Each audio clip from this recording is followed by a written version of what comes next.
для сборной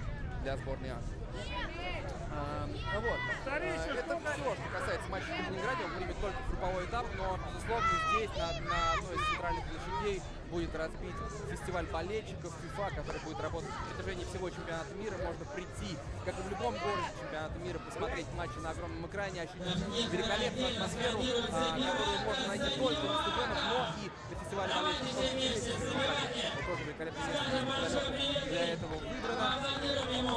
Вообще, все подробности, все самое интересное, что связано с чемпионатом мира, с местами в городах организаторов, друзья, вы можете и должны обязательно изучить на портале, информационно-туристическом портале чемпионата мира welcome2018.com. Он доступен на 5 языках, в том числе, естественно, в первую очередь на русском языке. Все самые интересные подробности для болельщиков, касающиеся туристических достопримечательностей, того, что нужно и не стоит брать с собой на стадион, о бесплатном проезде, о Fan-ID, вы все найдете и прочитаете на Welcome 2018. Кстати, он существует и в качестве мобильного приложения, мобильной версии. И одной из фишек мобильной версии и будут совсем скоро уже запущены на следующей неделе каналы стадионов чемпионата мира. Таким образом, если вы идете на матч чемпионата мира, ну, например, в том же Калининграде, например, на ближайший матч Хорватия-Нигерия, и хотите максимально комфортно, воспользовавшись бесплатным транспортом, без пробок, без давки, попасть на трибуны, вы скачиваете приложение Welcome 2018 либо в App Store, либо в Google Play, подписывайтесь на канал стадиона Калининград, и вам в режиме реального времени в день матча приходит вся информация, схемы, как попасть на Октябрьский остров на стадионе Калининград, каким транспортом воспользоваться, какие гейты перегружены при входе на стадион, а какие, наоборот, свободные, туда стоит побыстрее устремиться. Вся эта информация в Телеграм, не Телеграм, конечно же, а в канале стадиона Калининград, в мобильном приложении Welcome 2018 вам доступно. Так что скачивайте и узнавайте все самое интересное. Ну а у нас продолжается перерыв матча легенды FIFA и легенды сборной России. Вот они в водичке. 5 минут завершились, и потихонечку выходит на поле Андрей Тихонов и Александр Панов. Обсуждают что-то, кстати, может быть, у них такой хороший тенденс сейчас, кто может Андрей рассмотреть кандидатуру Александра Панова себе в помощники. В Самарский Крылья Совет, которые возвращаются в будущем сезоне в российского футбола. Снова перекольцем стадиона за 45 тысяч, который так открыли матчи чемпионата мира, целых 5 матчей стадион в Самаре примет, в том числе и, возможно, решающий матч группового этапа с участием сборной России, в котором она сыграет с Уругваем. Да, друзья. Ну, а вот, кстати, про Уругвай немножко, да, ведь все-таки сегодняшнюю встречу судит Хорхе Ларионда, который сейчас издал свой скор в начале второго тайма. Напомню, что первые 15 минут завершились 1-1, Андрей, точнее, нет, конечно же, не 1-1, а 2-1 счет, как я мог забыть, гол красавец в исполнении Ника Кранчера. Итак, ну, Гомеш 1-0, Андрей Тихонов 1-1 и Ника Кранчер 2-1. Таким образом, счет в пользу легенд FIFA. Напомним, что у легенд FIFA вполне себе шкурный интерес в этом матче, поскольку год назад перед Кубком Конфедерации в Санкт-Петербурге легенды FIFA по пенальти легендам сборной России уступили. Тогда матч закончился со счетом 9-7. Кто знает, может быть, сегодня в тайме команды успеют заколотить для нас с вами еще 15 голов. Хотя это нужно, должна быть какая-то неимоверная скорострельность, но, может быть, к концу второго тайма футболисты начнут вставать, потому что очень жарко сегодня, погода самая, что у меня есть, летняя, футбольная в Калининграде. Какой великолепный пас, Кранчера, обратный пас на Уэсли, от Уэсли Брауна на Марку Кану, и тот уже не сумел что-то такое придумать особенное, чтобы порадовать болельщиков и переиграть Руслана Нигматуллина. Ну а я, друзья, давайте, пользуясь случаем, коль у нас второй тайм начался, быстро напомню вам составы команд. Состав сборной легенд FIFA. Паскаль Цибербюллер, первый номер, вратарь сборной Швейцарии, сегодня защищает команду легенд. Дальше у нас Уэст Браун под 6-м номером, защитник в прошлом сборной Англии, Манчестер Юнайтед. Кафу, легенда мирового футбола, латераль, бразильский участник 3 финалов чемпионата мира, двукратный чемпион мира, вторым номером сегодня в составе сборной легенд ФИФА. Тройка впереди, великолепная. Ника Кранчес, хорватский полузащитник под 19 номером, Нванку Кану под 4 номером, нигерийский форвард, игравший в лондонском Арсенале и миланском Интере в том числе. И Нуну Гомес, португальский форвард под 21 номером. Ну и состав нашей команды, которая сейчас атакует. В воротах Руслан Нигматуллин, неоднократно сегодня спасавший нашу команду от неминуемых голов. В обороне два Дмитрия Сенников и Дмитрий Хлестов, соответственно, чемпионы России в составе Локомотива и Спартака. Андрей Тихонов, единственный полузащитник. Вот так не на фланге он играет сегодня, а в центре полузащитник под 11 номером. Ныне главный тренер Кремлев Советов, в прошлом легенда тех клубов, естественно, московского Спартака. За сборную России в том числе. Ну и два форварда. Андрей Федьков и Александр Панов, номер 9 и номер 21, соответственно. Андрей Федьков, я вам обещал сказать, он провел всего один матч в составе сборной России, играл и за Грозненский Терек, и в его составе выиграл Кубок России. Ну, играл за Калининградскую банку. И оказался готов так экстренно войти в состав сборной России. Буквально вчера вечером его вызвали, и большое спасибо Андрею за то, что он откликнулся на это предложение, и пока своей команде, безусловно, помогает, как и вся правая пятерка в поле и Руслан Нигматуллин в воротах. Дело в том, что планировался в пару к Александру Панову и Андрею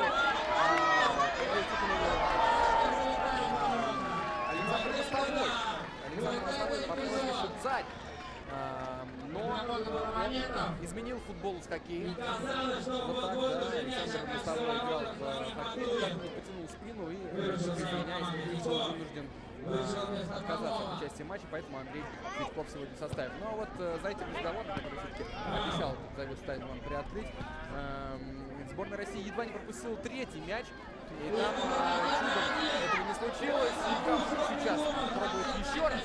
Третий мяч в ворота Руслана Нигматуллина отправить. Направляя мяч, но ворота оказались чуть-чуть меньше, чем бразилец планировал. Вот уже Дмитрий Сенников с Андреем Федьковым, Андрей Тихонов. Такая многоходовка из стеночек. Не получается. И подкараулил Кафу сейчас ошибку российской команды. Против себя! Великолепная бразильская техника! И отличная сцена сейчас буквально как будто бы из немого черно-белого комедийного кино. Сейчас прилег к Кафу на газон, обнял его Руслан Нигматуллин. Они как будто позировали для какой-то очень милой фотографии, вместе обращаясь к Хорхе Ларионде, к уругвайскому арбитру, который обслуживает сегодняшнюю встречу. Ну что ж, очень здорово. Легенда ФИФА контратакуя. И вот сейчас третий гол! Контратаке влетает в ворота сборной России. Празднование происходит прямо сейчас. Вот здесь у меня под носом. Да, бразильским блогером особый фавор от легендарного бразильского защитника, который забивает третий мяч в ворота Руслана Нигматуллина. 3-1. Легенда ФИФА в перечне. Ну что,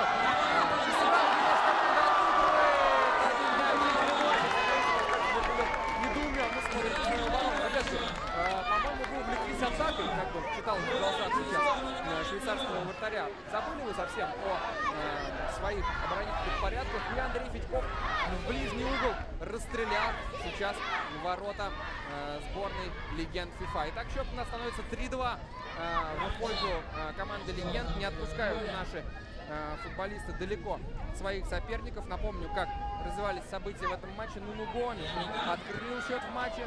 Затем Андрей Тихонов счет сравнял.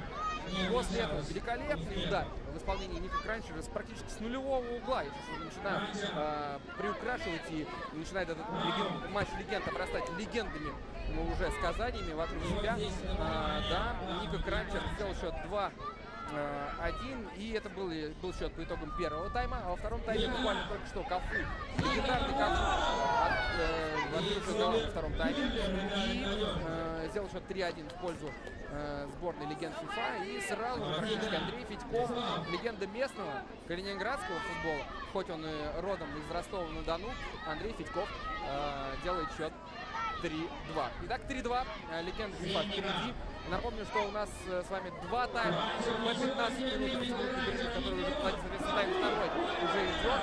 И примерно середина этого второго тайма, так что нашей команде нужно сейчас поднапрячься, подналечь и постараться сравнять счет, потому что болельщики этого требуют. Слышите, друзья, Россия, Россия! Наши поклонники в Калининграде требуют от сборной России голов. И Андрей Тихонов, словно отвечая этому порыву трибун, финтит на правом фланге, пытаясь обыграть Манку Кану, который сегодня действует особенно неподражаемо в оборонительных порядках. Но пока у нашей команды не очень получается впереди. И вот опасная атака в исполнении легенд ФИФА, но безупречен Руслан Нигматуллин. Руслан Нигматуллин, который, к слову, буквально еще 2 часа назад отыграл здесь великолепный диджей-сет здесь в парке футбола, посвященного чемпионату мира в Калининграде на площади Победы. И это сейчас победа красивого футбола, жога бонита, практически, как говорят в Бразилии. Ну, Нико Кранчер мог бы выступать за сборную Бразилии. 2 красавца гола положил уже в этом матче хорватский полузащитник. Со своей половины поля воспользовался тем, что Руслан Нигматуллин покинул ворота, и счет становится 4-2. Сборная России проигрывает уже в 2 мяча. Хлестов делает передачу на Андрея Федькова. Нет, не получилось передача на Манку Кану, который, повторюсь, ну, правда, могут переквалифицироваться. Центральные защитники такие нужны многим российским клубам. Я предлагаю сейчас скаутам, может быть, если не из премьер-лиги, а из ФНЛ, а чего далеко ходить? Вот Валерий Кузьмич Непомнящий, который имеет великолепный опыт работы с африканскими футболистами. В 1994 году со сборной Камеруна, дошедший до четвертьфинала чемпионата мира. В 90-м году, прошу прощения, в Италии, дошедший до четвертьфинала чемпионата мира футбола. И теперь возглавляющий буквально на этой неделе возглавил Калининградскую Балтику. Вот мог бы сейчас здесь где-нибудь затесаться на трибуну и приглядеть себе такого великолепного защитника. Просто Манку Кану в отличной форме. Под 2 метра ростом, мог бы снимать вверх. Ну и демонстрирует сегодня в матче легенд отличные скиллы, как бы сказали представители поколения X в оборонительных действиях. А вот Вест Браун, наоборот, решил сыграть в атаке, едва не разделался с Русланом Нигматуллиным, но уже и Андрей Тихонов. Вот это фирменный Андрей Тихонов, если хотите, в лучшие годы. С левого фланга в центр сместился и со своей правой пробил поворотом, но Паскаль Фидербюллер оказался на месте, оказался на чеку и на очаге. Сборная России. Я сейчас замолк, потому что мне показалось, что скандируют болельщики «Шайбу, шайбу» по старинке. Но оно также могло бы быть, например, Кафу. Второй гол забивает Кафу, и очень даже себе хоккейно-бильярдном стиле, низом, великолепно пробивший в нижний угол ворот Руслана Нигматуллина, который повис на перекладине и понимает, что, в общем, ничего с таким ударом поделать не мог. 5-2. 5-2. Счет становится даже уже, если учитывать еще один гол красавец исполнения. 5-2, да, все правильно, прошу прощения, 5-2, сейчас становится 2 гола на счету Ника Кранчер, да, гол на счету Кафу, гол в исполнении Нуну Гомеша, и по голу в составе сборной России забили два Андрей Тихонов и Андрей Федьков. Андрей Тихонов, кстати, мог бы легко сегодня с капитанской повязкой выступать, потому что гонит свою команду вперед, не любит проигрывать, чемпионский характер у 11-го номера сборной России. Если бы можно было померить количество километров, которые футболисты пробежали в сегодняшнем матче, я думаю, Андрей Тихонов был бы однозначно на первом месте по этому показателю, потому что в отличной форме находится полузащитник нашей команды. Ну а тем временем очередная виртуозная подготовка в исполнении звезд ФИФА, и впечатлительный Руслан Нигматуллин вдохновился сейчас тем, что делали Гомеш и Мангукану, на двоих едва привез себе гол. А тем временем сборная России уже в партнере практически пытается занести мяч в ворота команды соперника, но там на чеку Кафу, который, я бы положил, был бы, наверное, в числе лидеров вместе с Андреем Тихоновым по количеству километров среди футболистов, отмотавших по сегодняшнему полю километраж, потому что как заведен, туда-сюда, туда-сюда. Вот сейчас Мангуканов блеснул открыванием, рывком, но то есть партнер его там не поддержал, и перехватили наши футболисты мяч, правда, тут же его потеряли. Ну вот, значит, контратака нашей команды, Дмитрий Сенников, забегание Тихонов делает. Великолепно! В стиле мини-футбола сейчас на троих разыграли комбинацию Сенников, Панов и Тихонов, и счет становится 5-3.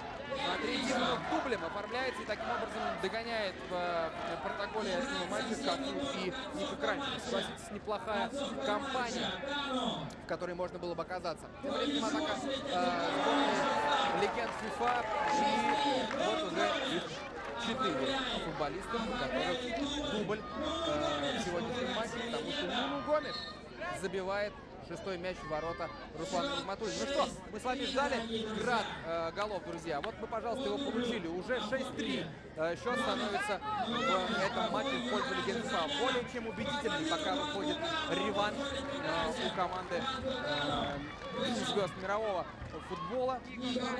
Напомню, что в прошлом году Кубок Конфедерации в аналогичном матче точно так же 5 поле в воротах сборная России одержала победу в пенальти. Тогда счет был 9-9, но наши команды, в которой выступали и Дмитрий Булыкин, и Дмитрий Сычев, и Владислав Радимов, и Александр Мостовой, держали победу. Гомеш сейчас пытался пяткой забить очень красиво. Столкнулись они с Русланом Нигматуллиным, но это в первую очередь дублинский поединок во славу, во имя футбола, и здесь не может быть один. Поэтому такой неудачно завершившийся финт, приведший к столкновению, заканчивается рукопожатием и улыбками. Уэс Браун с мячом делает передачу на Ника Кранченко, но вот здесь хорваты чуть-чуть впервые, пожалуйста, в этом матче была техника, не сумела сделать перевод на другой фланг и отдать передачу партнеру. Хитро сейчас обыгрались два игрока команды легенд ФИФА. Не жалеют команду России сейчас футболисты в синих футболках, потому что просто штурм и град ударов на ворота Руслана Нигматуллина обрушивается раз за разом. Уэс Браун. Ну, пожалуй, что не имеет технических футболистов в составе легенд ФИФА, хотя технические футболисты. Вот сейчас момент еще становится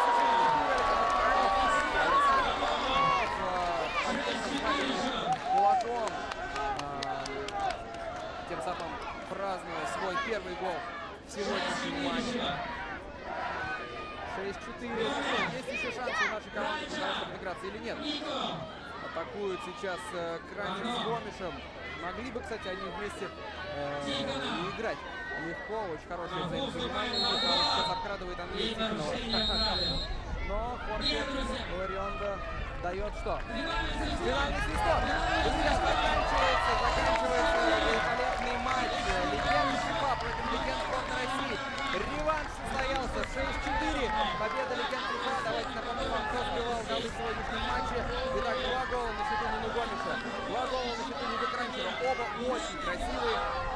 Великолепный Кафу, вечно молодой Кафу также отметился дублем в составе сборной России. 2 гола на счету Андрея Тихонова и по голу на счету Андрея Петкова и Александра Панова. Друзья, надеюсь, вам очень понравился этот поединок. Поддержку чемпионата мира по футболу, который уже совсем скоро, буквально через 11 дней, приходит в Россию 14 числа. В Лужниках состоится матч открытия, и надеемся, что вы также будете у своих телеэкранов, на стадионах, будете участниками праздника мирового футбола. Ну и трибуна аплодирует нашим легендам. Сегодня поаплодируем и мы. Это был великолепный матч. Спасибо всем, кто следил за этой игрой. Сегодня с вами был Спасибо и до встречи на чемпионате мира в России. Пока.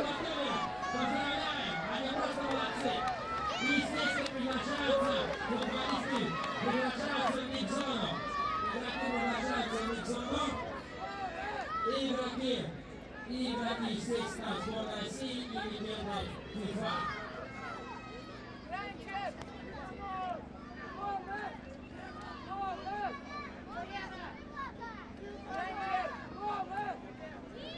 Так сейчас для уважаемых журналистов будет общение с футболистами.